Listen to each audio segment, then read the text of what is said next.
30-এর দশকের উত্তাল কলকাতায় এই কাহিনীর সূত্রপাত।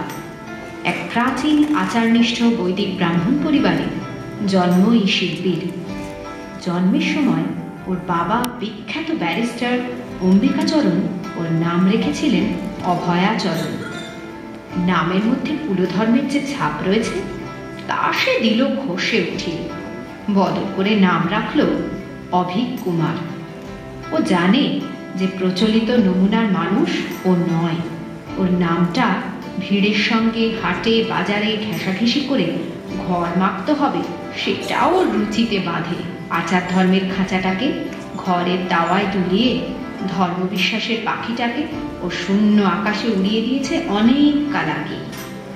ও ভালোবাসে আর্টকে, শিল্পই ওর ধ্যান, জ্ঞান, সাধনা। আজ অভিকের আর্ট এক্সিবিশন।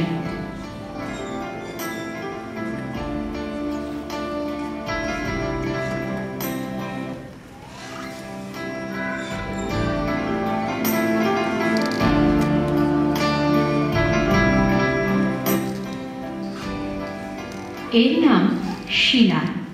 সুন্দরী, আধুনিকা, ফ্যাশন দুরস্ত শিলা। অভিককে ঘিরে স্বপ্ন দেখে সে। অভিকই তার কাঙ্ক্ষিত মানুষ। শৈল্পিক রুচি না থাকলেও শুধু অভিকের টানে শিলা এক্সিবিশনে আসে।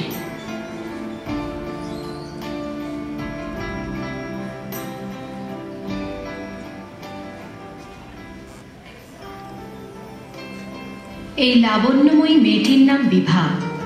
শিক্ষিত, রুচিশীল, মধ্যবিত্ত পরিবারে ওর জন্ম। অল্প বয়সে মাকে হারিয়ে বাবার কাছেই ওর বড় হয়ে ওঠা। কিন্তু তিনিও চলে যাবার পর ওর সব দায় দায়িত্ব এবং বিষয় সম্পত্তি সবই ট্রাস্টিদের হাতে। ইউনিভার্সিটির প্রথম দিকেই ওর সঙ্গে অভিকের আলাপ, এক নাটকীয় ঘটনার মধ্যে দিয়ে। বিভার প্রতি অশালীন মন্তব্যের জন্য এক অত্যুৎসাহী যুবক অভিকের রোষের মুখে পড়ে। সেই থেকে অভিক দায়িত্ব নিয়েছিল বিভার রক্ষাকর্তা হবার। বিভার স্নিগ্ধ কোমল বহিরঙ্গের আড়ালে যে একটি অন্তর্মুখী ব্যক্তিত্ব রয়েছে তার পরিচয় এখনো অভিকের অজানা।